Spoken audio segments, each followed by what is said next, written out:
Here's the run.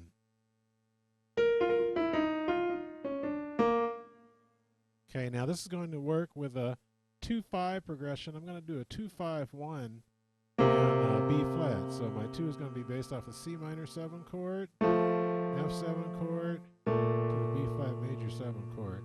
And we got 2 beats on each one, so. And 4 beats on the major 7th chord. So the run in slow motion is like this.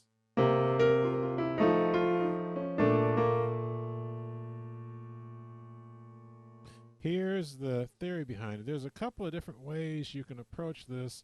One of the things that's nice with music is that you can figure out what works best for you. Some people feel comfortable relating everything to the major scale. You know, others might relate it to the chord, and others might just go for spatial relationships between the notes. What I'm going to do here is I'm going to relate it in terms of the chords first, and then after that I'll do the spatial relationships. So the first chord is a C minor 7 chord. Notice I'm just playing a shell on the left hand, so I'm playing the root and the flat 7. Okay, when I start the run starts on the flat 7. When I come to the F7 chord, I'm playing the shell on the left hand 1 and 3, but part of the run is that flat 7 in the right hand based on the F7 chord. And then when I end the run, it's going to be the major 3rd of the B flat chord going into it. So in slow motion, it's here. It starts off with the flat 7 on the C minor 7 chord, leads into the flat 7th, leads into the 3rd of the B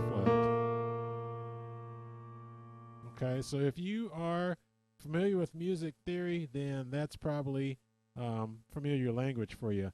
However, if you're not, another way we can think of this is we can use spatial relationships. Here's what I mean by that. What are the distances between the notes that we're playing? So when I start off the run, I'm starting here and I'm going a 4th down. Okay, then I lead a half step, another half step. Then from here I do whole step up, back to the note, whole step down, then whole step down from there, half step up, and then to the major 3rd. So it's like this. Start with the 4ths. After that, I go half step down, another half step down, whole step up, whole step down, back to the original note there, another whole step down, half step up, and then a step and a half down, or 2 steps down, or major 3rd down.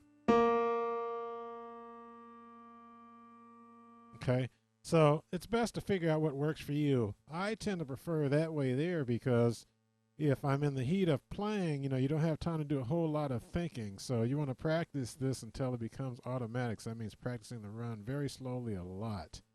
For instance, if I take the same run really slowly, I'll go like this. So 1, 2, 1, 2, 3, 4, 1.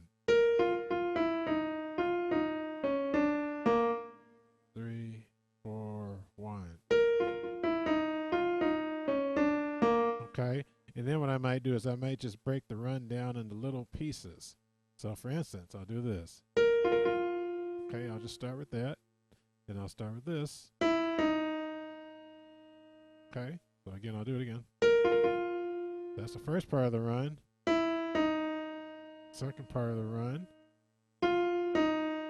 Third.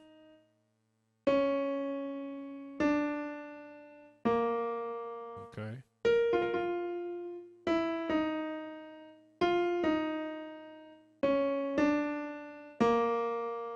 So there's all kinds of ways that you can practice that. Just use your creativity and break things down. Now, again, I tend to prefer that second method, you know, where I'm starting with a 4th and half step, whole, half, down a major 3rd. I like that method because it allows me to go to any key quickly. So what I mean by that is if I want to start up here, for instance, I know I do a 4th, right? I go half, whole, then a half, down a major 3rd, or two whole steps.